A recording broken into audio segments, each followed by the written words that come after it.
अस्सलाम वालेकुम दोस्तों, मैं उम्मीद करती हूँ आप लोग दुनिया के किसी भी खित्ते में हों, इंशाल्लाह खैरियत से होंगे और आप लोगों की आरा का बहुत शुक्रिया।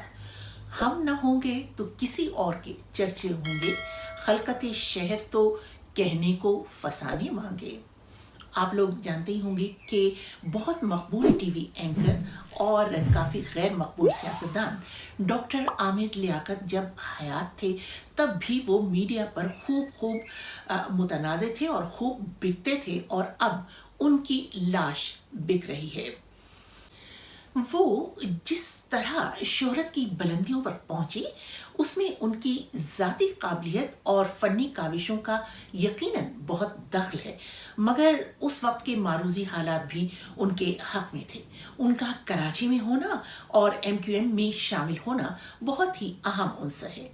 जियो टीवी के प्रोग्राम में उनके जिस प्रोग्राम का बहुत हवाला दिया जाता है कि वो बहुत ही मकबूल प्रोग्राम था, आलिम ऑनलाइन, तो याद रखिए कि वो वक्त था जब निजी चैनल्स का शुरू होना बिल्कुल ऐसे ही था जैसे तारीकियों की धुंध छटने के बाद रोशनियों को रास्ता मिला हो।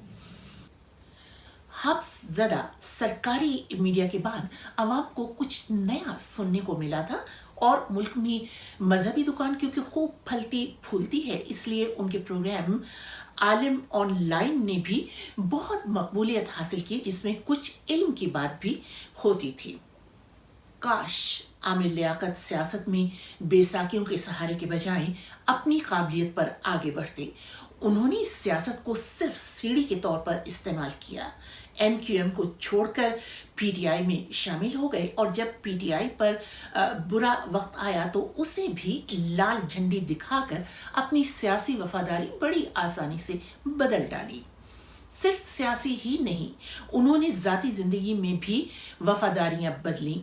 अभी चंद माह कबल ही वो एक 18 साल बच्ची से अपनी तीसरी शादी का खूब खूब चर्चा करते हुए फिर रहे थे। डॉक्टर आमिर लियाकत जिसे अपनी शोहरत समझते रहे, वो दरअसल उनके जवाल की वजह बनते रहे।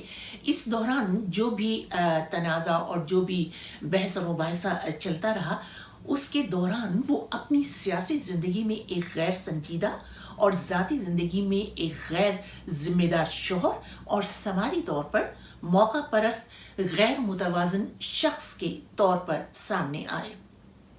32 बरस छोटी बीवी डॉक्टर आमिर लियाकत के पहलू में बैठी हुई फिल्मी डायलॉग बोलती रही, और खुद मोहतरम अपने किरदार की कमजोरियों और खामियों को छुपाने के लिए मजहब का सहारा लेते रहे।